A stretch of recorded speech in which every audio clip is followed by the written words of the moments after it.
پہلی امتوں کے آپ تذکرے پڑھ لیں، کتابوں میں موجود ہیں۔ سورہ اعراف کو دیکھ لیں، اس میں بہت ساری چیزوں کا تذکرہ کر دیا گیا ہے، اور بھی قرآن مجید کی بے شمار صورتیں ہیں، آپ ان کو دیکھ لیں، اس پر غور کر لیں۔ جب قومیں نہیں مانتی تھی، انکار کرتی تھیں، تو اللہ تبارک و تعالیٰ انہیں تباہ کر دیتا تھا۔ بات نہیں مانی، ختم ہو گئی۔ ایک مقصد ہے نا جس کے لیے کسی چیز کو بنایا گیا، تو مقصد تخلیق انسانیت کیا ہے کہ وما خلقت الجن والانس الا لیعبدون، جنوں اور انسانوں کو اللہ نے اپنی عبادت کے لیے پیدا کیا، اور ان کو جب عبادت کی دعوت دی گئی، جب انہیں پیغام دیا گیا اللہ تعالیٰ کی توحید کا، انہوں نے نہیں مانا، تو جس مقصد کے لیے بنایا تھا جب اس طرف ہی نہیں آئے۔ یہ پنکھا لگایا جاتا ہے نا ہوا کے لیے، تو اگر پنکھا ہوا نہ دے تو اس کا کوئی چھت پہ کام ہے؟ اس کو اتار کے تو آپ سکریب والے کے پاس بھیج دیں گے، بھئی ختم ہو گئی بات۔ تو مقصد جو تھا نا، اللہ کی عبادت تھی، تو جب قومیں اللہ کی عبادت کی طرف نہیں آئیں تو اللہ نے انہیں تباہ کر دیا اور صفحہ ہستی سے مٹا دیا۔ اللہ تعالیٰ کے پیارے محبوب علیہ السلام نے کفار مکہ کو، قریش کو، عالم عرب کو، عالم انسانیت کو دعوت دی، وداعیا الی اللہ باذنہ وسراجا منیرا۔ اس منصب پر فائز ہو کر حضور نے دعوت دی۔ جب انہوں نے دعوت کا انکار کیا، حضور نے انہیں عذاب سے ڈرایا، اللہ کے عذاب سے، چونکہ حضور نذیر ہیں۔ انہوں نے یہ کہا کہ اگر آپ کہتے ہیں نا کہ ہم پر عذاب آئے گا، تو پھر آپ وہ عذاب لے آئیں، ہم پہ آئے۔ جب کوئی آدمی منہ سے تباہی مانگے،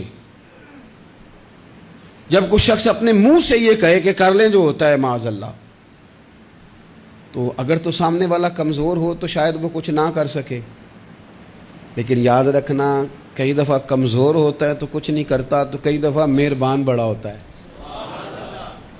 رحمان اور رحیم کئی دفعہ کرم نوازی کرتا ہے۔ جب انہوں نے کہا نا کہ لائیں وہ عذاب ہے محبوب جس کا آپ وعدہ کرتے ہیں، تو اللہ نے کیا فرمایا؟ فرمایا وما کان اللہ لیعذبہم وانت فیہم۔ محبوب رب کی یہ شان ہی نہیں کہ انہیں عذاب دے، کیوں؟ اس لیے کہ آپ ان کے درمیان موجود ہیں۔ اے محبوب علیہ الصلوۃ والسلام، اللہ کی یہ شان نہیں کہ انہیں عذاب دے اس حال میں کہ آپ ان کے درمیان موجود ہیں۔ آپ میری بات کو سمجھیں گے، غور کریں گے کہ کافروں کے درمیان اگر حضور موجود ہوں تو عذاب نہیں آتا، تو قیامت میں جب حضور مومنوں کے بیچ موجود ہوں گے،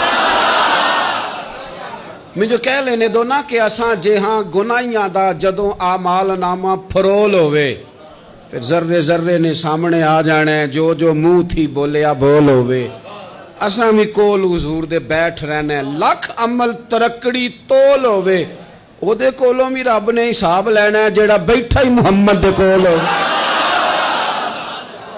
صلی اللہ تعالی علیہ وسلم، او دے کولوں بھی رب نے حساب لینا ہے جیڑا بیٹھا ہی محمد دے کول ہوئے، جس کو کہتے ہیں قیامت حشر، جس کا نام ہے، جس کو کہتے ہیں قیامت حشر، جس کا نام ہے۔ تیرے دیوانوں کے لیے وہ دن تو جشن عام ہے، زیارت ہوگی نا حضور کی، تیرے دیوانوں کے لیے وہ دن تو جشن۔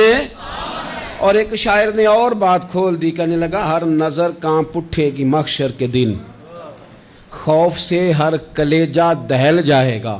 اچھا جی، پھر کیا ہوگا؟